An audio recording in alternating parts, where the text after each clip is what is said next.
Hello mga kalazada, hello mga ka-affiliate. For today's vlog is kumuha ulit tayo ng comment sa aking comment section. As I promise, kukuha po ako daily ng mga katanungan regarding sa Lazada affiliate.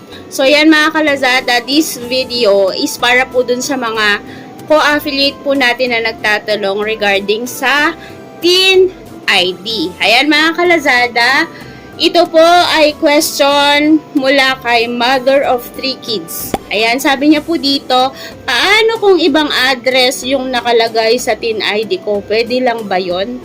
Yun mga kalazada. So yan, bago yan, syempre affiliate tayo. Ayan mga kalazada, ipopromote ko muna po sa inyo yung Kenview. Ayan, flagship store. Yan mga kalazada, every 6 to 8 p.m. naka 50% discount po sila mga kalazada. Paano ba yung 50% off ng kanilang store mga kalazada? Ayan mga kalazada, ito pong 16 pads at saka itong 32 pads mga kalazada. Mabibili mo siya ng 164 pesos mga kalazada. Pero kapag binili mo po siya during 6 p.m. to 8 p.m. mga kalazada, mabibili mo siya sa half ng price. Kung meron ka pang coins, is mabibili mo siya sa mas mababang halaga. Ibig sabihin kapag double nito, parang naka-buy one take one po siya. All in all mga kalazada, mabibili mo yung 96 pads nila ng 103 pesos lang. Ayan mga kalazada, dito sa end ko mga kalazada, dalawang set nito mga kalazada, 96 pads. Ayan, nabili ko lang siya ng 103 pesos. Ayan mga kalazada, ilalagay ko po yung link ng store nila sa aking description box para makapag-check out po kayo mga kalazada.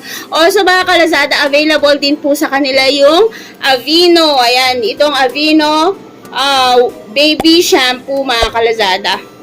Ito mga kalazada, kapag binili mo siya, is 188 pesos each po ito mga kalazada. Also, meron din po silang Aveeno lotion.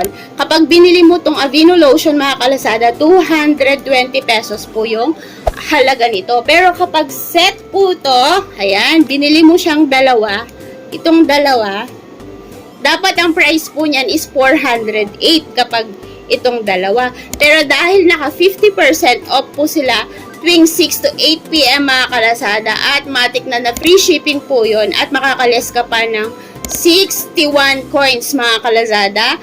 Ayan, ang babayaran mo na lang po is 142.80 pesos mga kalazada. Kaya naman mga kalazada, i-avail nyo na yung 50% off na Kenview store. Ayan, last mall po ito mga kalazada. I-link ko po sa aking description box yung kanilang store para makapag-check out po kayo. Marami po silang available na item. Lalo-lalo na itong mga modest nila. Napakarami po, makakapag-stock ka po talaga. So, ayan mga kalazada, balik tayo sa question ni ate Mother of 3 Kids. Ayan mga kalazada, para sa ating mga kalazada na may tanong about sa TIN ID.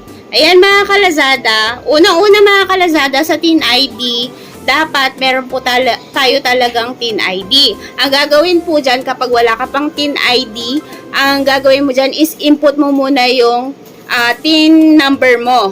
Okay? Tapos to follow na lang yung iyong ID mga kalazada. Kasi kailangan po yung TIN ID for tax purposes. Pero in case na wala ka pa, ilagay mo lang yung NA, yung not applicable. Tapos, i-process mo yung TIN ID kasi kailangan po yun for tax purposes. Pero kung wala pa, ilagay mo yung not applicable or ilagay mo lang yung TIN number mo.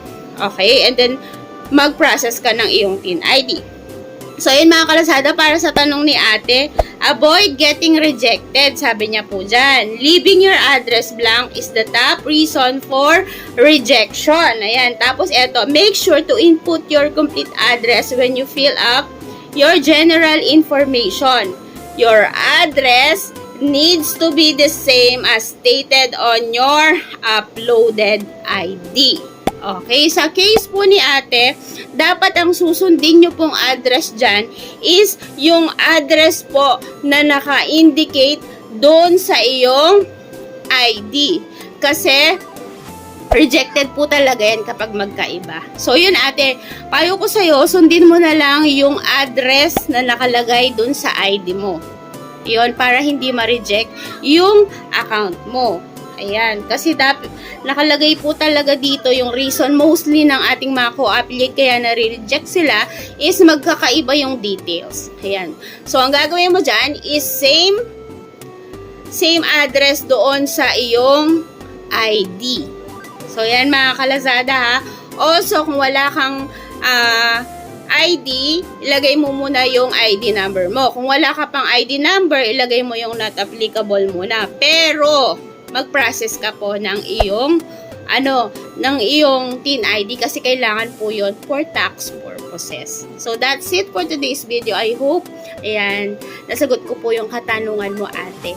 Yan, kung meron po kayo mga katanungan ayan, about sa Lazada and sa Lazada affiliate, i-comment nyo po yan sa comment section para magawan din po natin ng video. That's it for today's vlog. Have a great day. Bye!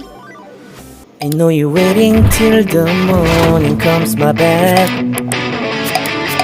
I just wanna be alone to feel free tonight.